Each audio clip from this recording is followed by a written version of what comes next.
Nasihat seorang guru tasawuf kepada muridnya.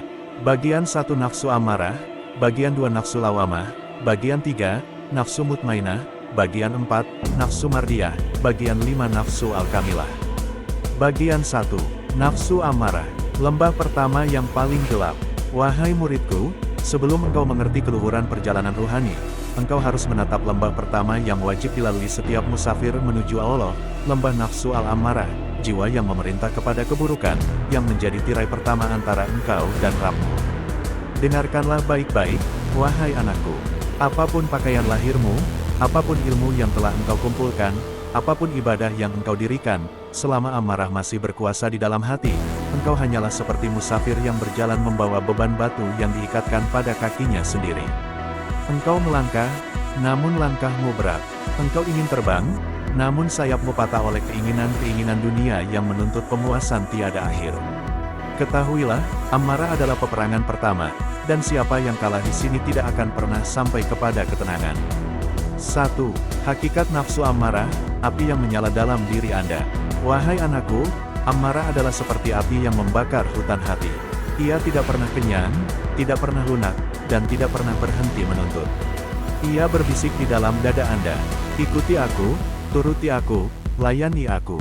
Ia mengajakmu untuk mencintai dunia secara berlebihan, lupa kepada akhirat, menuhankan syahwat dan ambisi, mengikuti kemarahan, membenarkan keburukan karena rasanya manis pada awalnya.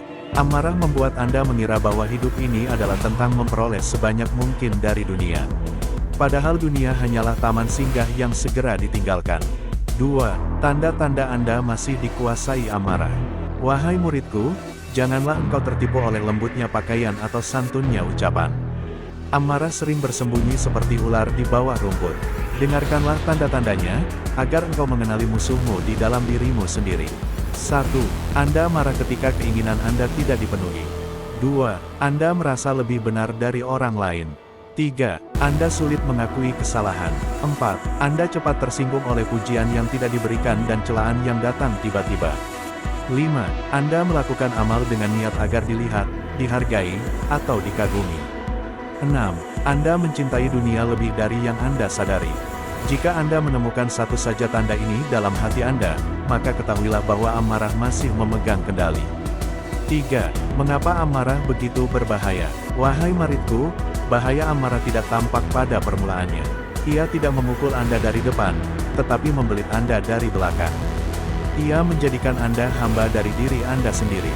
Bila syahwat berkata, ambil, Anda mengambil. Bila amarah berkata, balas, Anda membalas. Bila ambisi berkata, kejar, Anda mengejar. Amarah menjadikan Anda redam dari cahaya Allah, sebagaimana asap tebal menghalangi sinar matahari. Ia adalah tirai paling pekat. Selama ia kuat, cahaya hikmah tidak akan menemukan pintu untuk masuk ke hati Anda. 4. Cara memerangi amarah, 3 jalan pembersihan. Wahai anakku, perang melawan amarah bukan perang yang dimenangkan dengan kekuatan tubuh atau tajamnya akal. Ia adalah perang antara gelap dan cahaya, antara diri dan Rabb-mu.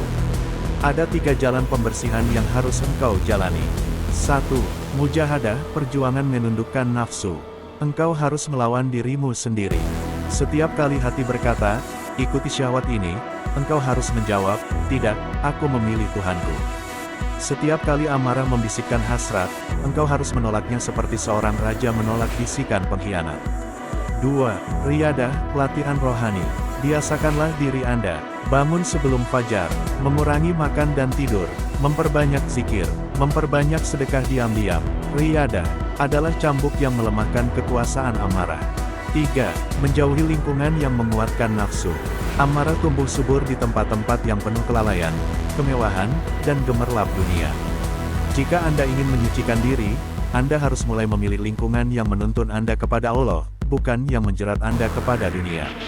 5. Ucapan guruku yang tak pernah kurupa. Guruku pernah berkata, wahai anakku, amarah itu seperti kuda liar. Jika tidak engkau kendalikan, ia akan melemparmu ke jurang. Tetapi jika engkau menundukkannya, ia akan menjadi tungganganmu menuju Allah. Aku tidak mengerti ucapan itu pada masa mudaku. Tetapi setelah aku melihat banyak murid yang jatuh oleh dunia, jatuh oleh syahwat, jatuh oleh kemarahan, barulah aku tahu bahwa guruku benar. Amarah adalah akar dari segala jatuh.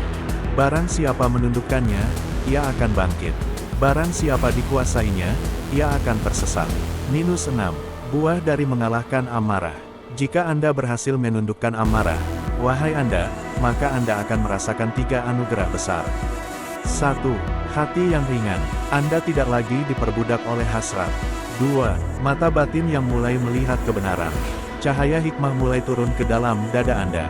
3. Pintu menuju nafs lawamah terbuka. Anda mulai mendengar suara hati yang menegur Anda ketika Anda salah. Dan disitulah perjalanan menuju Allah benar-benar dimulai. Bagian 2. Nafsu lawamah, cermin retak yang mulai memantulkan cahaya. Akan ditayangkan di video berikutnya.